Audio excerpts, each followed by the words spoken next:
Welcome to The Explainer. We hear a ton about AI chatbots, but today we're tackling something, well, bigger.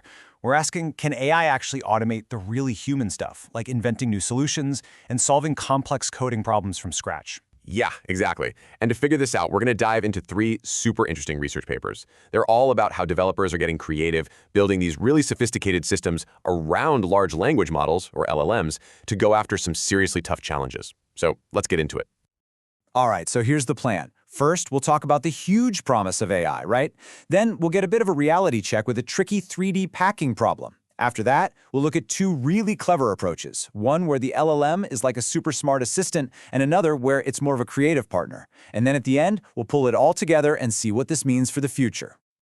So yeah, that really is the million-dollar question, isn't it? We all know AI can write bits of code, but can it look at a really hard problem and just invent a brand new algorithm to solve it, all by itself? That's exactly what this first paper digs into. Exactly.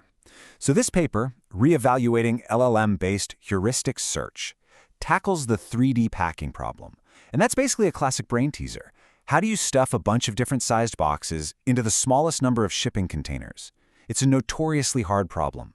And they wanted to see if an LLM could just build a solver for it from the ground up, with basically no prior knowledge. Okay, hold on. They mention heuristic search. Before we go any further, can you break that down for us? What does that actually mean? For sure. So think of it like using smart shortcuts or rules of thumb.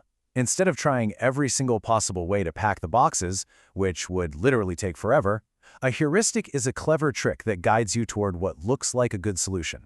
It's kind of like the gut feeling or intuition an expert packer might develop after years of experience. And this slide really nails the core issue.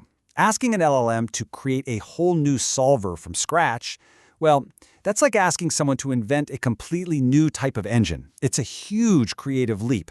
What we've seen work really well in the past is more like asking it to tune an existing carburetor. Just optimizing one small piece of a big system that a human has already designed.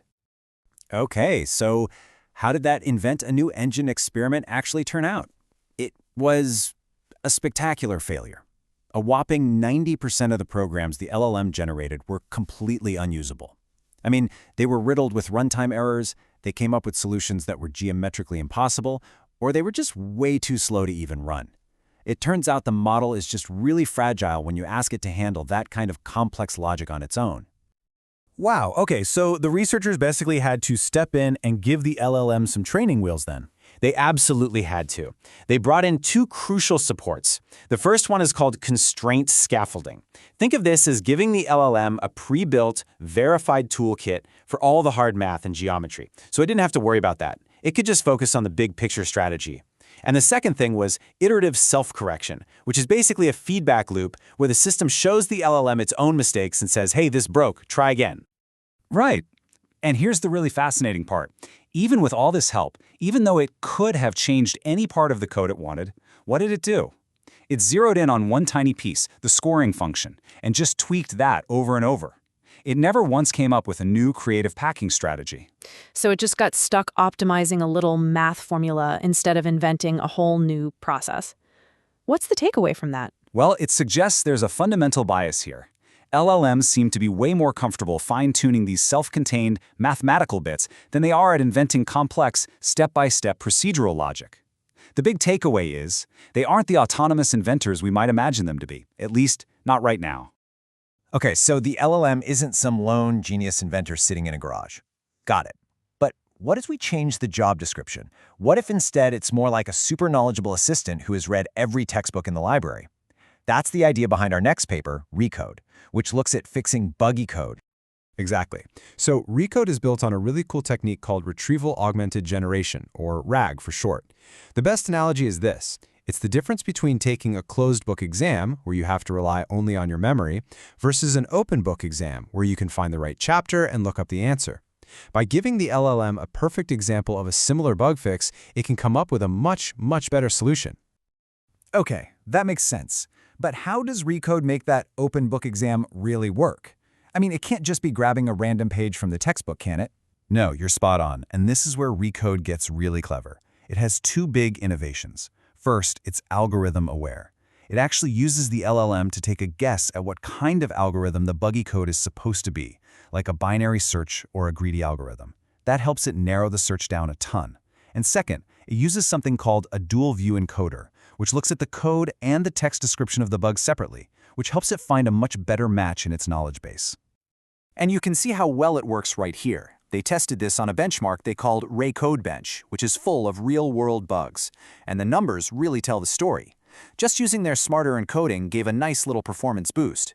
But the full ReCode system, the one with that clever algorithm-aware search, it just blew the other methods out of the water. So the lesson is, give the LLM the right piece of knowledge in a really structured way, and it suddenly becomes a much better problem solver. All right, let's check out our final paper, which kind of takes this idea to the next level. Okay, so far we've seen the LLM as a pretty fragile inventor, and then as a really knowledgeable assistant. This third and final paper, EvolveSignal, proposes a completely different role. What if the LLM is more like a creative partner in a process of evolution? Yeah, this one is super cool. It's called EvolveSignal. The problem they're trying to solve here is designing better algorithms for traffic lights, a classic, really important traffic engineering challenge. But instead of just asking the LLM for one single perfect answer, they do something totally different. They put it inside an evolutionary loop. The best way to think about it is like natural selection, but for code. So you start with a basic traffic light algorithm. Then, the LLM's job is to act as the mutation. It suggests a small change to the code. That new version of the code gets thrown into a traffic simulator to see how well it does. That's the environment. If the change actually makes traffic flow better, it survives and becomes the new starting point for the next round of changes. So, did this whole survival of the fittest for code actually work? Did it find something better? Oh, it worked incredibly well. After running this loop 300 times, the algorithm it discovered was way better than the standard method. It cut down the average time cars spent waiting by over 20%. And, as you can see here, it reduced the number of times cars had to stop by almost half. That is a huge improvement. That's incredible. And what I find really amazing here is that the final result wasn't just some weird black box solution that nobody can understand. You can actually look at the changes and they make sense. That is the crucial point. For every change it suggested, the LLM also provided the why. It would say things like, we should increase the maximum cycle length because that helps when traffic is really heavy. Or, hey, the original code completely ignores right-turning cars. Let's add them to the calculation. These are interpretable, common-sense changes that a real traffic engineer could look at, understand, and say, yep, let's do that. All right, let's bring this all home. We've seen three really different pictures of the LLM, right? First, it was a fragile inventor, then a knowledgeable assistant, and finally, a creative collaborator. Exactly. And when you put it all together, the big picture becomes pretty clear. The real magic of today's LLMs isn't in them being this one single all-knowing oracle. The power is in how we, as developers and engineers, build smart systems around them. And this table does a great job of summing it all up. In that first paper, the 3D packing one, the LLM was a fragile inventor that needed a ton of handholding. With ReCode, it was a knowledgeable assistant that shined when you gave it the right reference material. And finally, with EvolveSignal, it became this awesome creative partner, just constantly generating new ideas for an external system to go and test. Which I think leaves us with a really powerful final thought. What all these papers show is that the whole conversation is changing. It's not about will AI replace programmers. It's about collaboration. It's about us designing these new kinds of frameworks where human creativity and the unique capabilities of AI can come together to solve problems we couldn't before. Couldn't have said it better myself. And that's all we have for this explainer. Thanks so much for joining us. We'll see you on the next one.